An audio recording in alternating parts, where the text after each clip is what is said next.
Hi, my name is Matthew Pierce. I'm a software engineer, and today I'm going to show you how to make a cent sign in Microsoft Works. Now, the cent sign is kind of a special character that doesn't appear in Microsoft Works as a special key combination or as a special character. You kind of have to hack it a little bit to get it to work. But it's very doable, and there's several ways of doing this. So first of all, get Works open, and you can do this.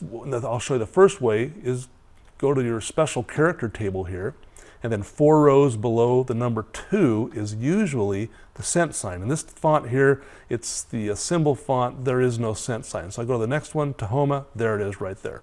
There's a cent sign. You can click on it, hit insert, and there you go. You've got the cent sign there.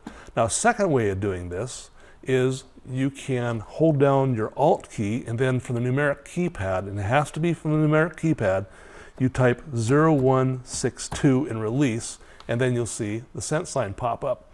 Now, if you have one of those laptops that doesn't have a separate numeric keypad, that can be kind of a hassle. So I'm going to show you a third way, which is probably the niftiest way of doing it, is you go, well, first highlight the character that you want, copy it with Control-C or with your edit, copy, and then you want to go to Tools, Autocorrect, and then in your autocorrect here, you can, it's already copied it in there, your cent sign.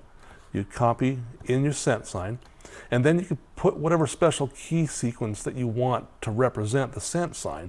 For instance, I'll do star C star, and so that whenever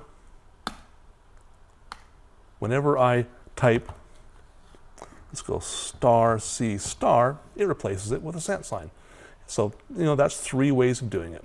My name is Matthew Pierce. Today we talked about how to make a cent sign in Microsoft Works. Thanks for watching.